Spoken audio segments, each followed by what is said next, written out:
خير الخلق كلهم مولاي صل وسلم دائما أبدا على حبيبك خير الخلق كلهم محمد. إنما يعمر مساجد الله من آمن بالله واليوم الآخر وأقام الصلاة وآتى الزكاة ولم يخش إلا الله. الآية. جماعتونو او مدرسو جوړول د الله تعالی د ارشاد مطابق دا د مؤمن نښه ده، د ایمان نښه ده.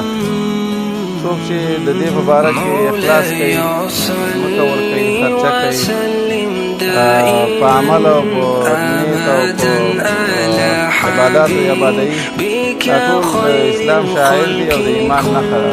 تا چې چا ورته ځمکه ورکړې ده، الله تعالی دې له قبوله کړي، الله دې له په اخلاص کې اضافه راولي.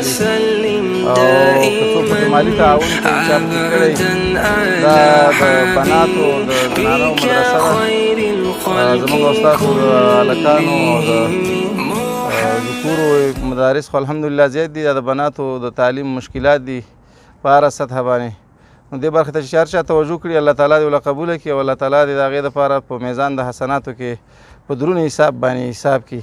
او الله تعالی دې چا چې د دې د آبادولو اراده کړي، د صحیح سبق ویلو او د صحیح درس ویلو توفیق دی الله تعالی هغې ته ورکړي.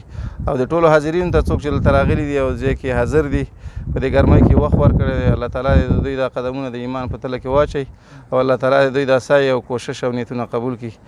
هغه ورونه چې زمونږ د دې مناګي په حصه کې خپله ځمکه د وناسو د مدرسې دپاره، د جنکو د مدرسې دپاره او د جامع مسجد دپاره وقف کړې ده، الله رب العزت دې په دنیا او په آخرت کې ورته خیر کثیر نصیب کړي او د دنیا او د آخرت دپاره دې وله الله رب العزت یوه بهترینه توښه وګرځوي. کونړ ولایت د وټپور ولسوالۍ پورې مربوطه د مناګي ساحه ده. نن مو الحمدلله د یو جامع مسجد او همدارنګه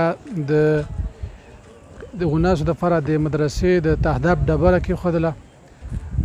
زمونږ یو دو مسلمانانو ورونو د دغې مدرسې او د دغې جامع مسجد دپاره ځمکه وقف کړې ده. الله دې ورته جزا د خیر ورکړي، د ډېر خیر والا کار یې کړی دی. موږ ته د زړه د تله مننه کوو، کور یې ودان.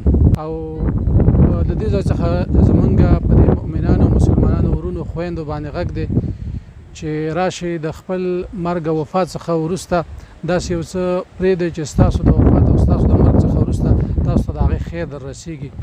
موږ په لومړي سر کې د دې مسجد او د دې مدرسې د تهداب ډبره کېښودله او موږ په اول سر کې انشاءالله تعالی د دې دغې احاطې او همدارنګه د دې دغه د سنګکارۍ او د دغې زیرزمیني یا د ټاکاو بندوبست کوو. زموږ سره مالي امکانات هم محدود دي، کم دي، نو په دې خاطر باندې په تاسو باندې موږ غږ کوو چې تاسو هم زموږ لاسنیوی وکړئ په دې کارونو کې، ځکه چې موږ سره مالي امکانات ډېر زیات محدود دي. فقط او فقط چې دغه سنګکارۍ او همدارنګه دغه زیر زمیني یو اندازه کار پرې وشي. په همدې امید باندې ستو. السلام علیکم ورحمة الله وبرکاته. مولاي صل وسلم دائما أبدا على حبيبك